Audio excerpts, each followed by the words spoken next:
안녕하십니까. 서울대학교 명예교수 김태유입니다.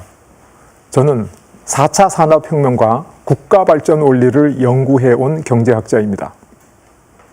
국민 여러분, 요즘 너나 할 것 없이 정말 힘드시죠? 내란 사태의 영향도 있지만 이 어려움의 배경에는 대한민국의 근본적인 문제들이 도사리고 있습니다. 금융그룹 골드만삭스의 2075 세계경제 전망에 따르면 현재 10위권에 있는 한국 경제력이 세계 24위로 떨어질 것이라고 합니다. 필리핀, 방글라데시, 베트남보다도 뒤떨어질 것으로 예측한 것입니다. 실제로 지난 30여 년간 한국의 경제 성장률은 매 정부마다 예외 없이 평균 1%씩 하락해 왔습니다. 이것은 대한민국의 성장 동력이 식어가고 있다는 증거입니다. 21세기의 새로운 성장 동력은 4차 산업혁명입니다.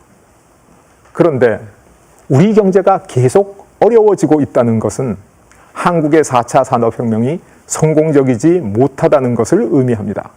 한국의 경제의 미래가 정말 큰 위기에 처한 것입니다. 무엇보다 더 큰 위기는 저출생입니다. 한국의 합계 출산율은 OECD 국가 중 가장 낮은 0.7대를 기록하고 있습니다. 세계적인 인구학자, 책임 있는 명사들이 한국은 세계에서 가장 먼저 소멸할 나라, 한국은 이미 끝났다 등의 참담한 평가를 쏟아내고 있습니다. 국민 여러분, 빼앗긴 나라는 되찾을 수 있지만은 소멸한 나라는 되찾을 수도 없습니다. 성장 동력을 잃어가는 저성장의 늪과 저출생이라는 절체절명의 위기에서 우리가 탈출한 비상구는 과연 있을까요? 그런데 다행히, 정말 다행히 이 위기를 극복할 절호의 기회가 우리에게 다가오고 있습니다. 바로 북극항로입니다. 지구온난화로 빙하로 막혔던 북극항로가 열리기 시작한 것입니다. 이 북극항로는 한반도 동남단 대한해협을 경유해 북극해를 지나 유럽까지 이어집니다.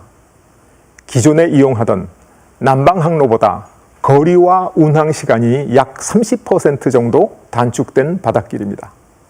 우리 입장에서는 남중국해 영토 분쟁이나 중국과 대만 간의 양안 전쟁이 일어나도 북극항로를 통해 안전하게 무역을 할 수 있게 됩니다. 게다가 우리 대한민국이 북극항로의 거점 항구까지 확보한다면 첫째, 당면한 경제 위기를 해결할 수 있습니다. 대서양 항로가 열린 뒤 로테르담은 유럽 최대의 항만으로서 네덜란드의 번영을 이끌었고, 런던은 세계 해상 무역의 중심지로 떠올라 해지지 않는 나라 대영 제국을 만들었습니다. 북극항로 역시 우리에게 그런 기회가 될 수 있습니다. 부산을 거점 항구로 만들면 녹슬어가는 공업단지 울산, 창원, 포항 등 이 모두를 최첨단 기술 메가시티로 되살아나게 할 것입니다. 둘째, 4차 산업혁명이 치열한 국제 경쟁에서 승리할 수 있습니다. 정보화혁명 이전에는 대량 생산, 대량 수송의 시대였습니다. 하지만 지금은 맞춤 생산, 개별 수송의 시대입니다. 그만큼 물류의 양이 대폭 증가하게 됩니다. 기존의 남방항로는 이미 포화 상태입니다. 북극항로는 4차 산업혁명을 완성할 마지막 기회입니다. 이 길을 제대로 활용한다면 우리도 4차 산업혁명을 선도하는 선진국으로 우뚝 설 수 있습니다. 셋째, 저출산 문제도 해결할 수 있습니다. 한국은행 보고서에 의하면 수도권 인구 집중 문제 하나만 해결해도 저출생 문제의 절반이 해결된다고 합니다. 저출생의 구조적인 원인이 수도권의 인구 집중과 과당 경쟁으로 인한 주거, 일자리, 육아 환경과 밀접하게 연관되어 있기 때문입니다. 부울경이 북극항로의 거점 항구로 자리 잡게 되면 인구가 양쪽으로 분산되어 저출산 문제를 절반 이상 해결할 수 있습니다. 제가 지금까지 10여 년 이상 북극 항로 관련 연구를 계속해 왔지만 안타깝게도 북극 항로와 거점 항구의 진가를 제대로 알아보는 해안을 가진 지도자를 만날 수 없었습니다. 그런데 어느 날 국회 교섭단체 대표 연설을 시청하다가 이재명 후보가 북극 항로를 선점하고 부울경을 거점 항구로 육성하겠다는 말을 들었습니다. 그 순간 저는 꽉 막혀 있던 가슴이 확 뚫리는 것 같은 느낌이었습니다. 반가움과 놀라움이 교차하는 가운데 저는 절망 속에서 희망을 본 듯 했습니다. 그래서 저는 처음으로 이재명 후보와 마주 앉았습니다. 그리고 산업화 시대에 경부고속도로를 건설하고 수출 입국을 달성한 지도자, 또 산업화는 뒤졌지만 정부화는 앞서가자고 하던 지도자, 모두 100년을 내다본 시대가 요구하는 지도자였다는 사실에 함께 공감했습니다. 저는 이재명 후보를 만난 뒤 그야말로 이 시대가 요구하는 바로 그런 지도자라는 사실에 대해 믿음을 가지게 되었습니다. 이재명 후보는 북극 항로가 열리고 4차 산업혁명의 열풍이 휘몰아치는 이 격변의 시대를 누구보다 잘 이해하고 100년을 내다보며 한민족의 미래를 꿈꾸고 있었습니다. 미국이 앤드루 존슨 대통령이 알래스카를 매입할 때도 얼음덩어리를 사들인다는 비판이 있었지만 훗날 경제적, 안보적 측면에서 미국에게 막대한 이익을 가져다 주었습니다.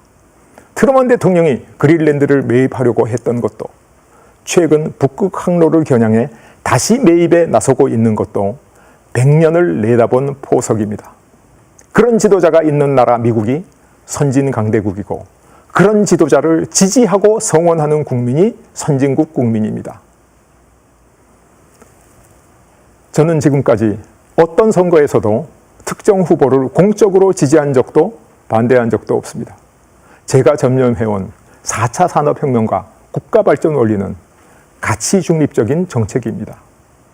그런 제가 오늘 이 자리에 선 것은 북극 항로의 개통과 이로 인한 동북아 패권 질서의 재편이 우리 한민족에게 찾아온 절대로 놓쳐서는 안 될 마지막 기회이기 때문입니다.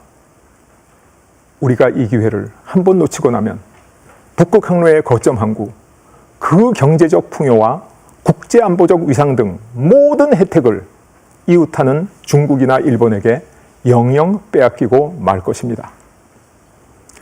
존경하는 국민 여러분, 정치적 이합 집산으로는 나라를 발전시킬 수 없습니다. 오직 시대가 요구하는 정책만이 나라를 발전시킬 수 있습니다. 저는 국민 여러분의 현명한 선택을 믿습니다. 대한민국 국민의 그 집단지성의 위대한 승리를 확신합니다. 그래서 지금은 이재명입니다. 감사합니다.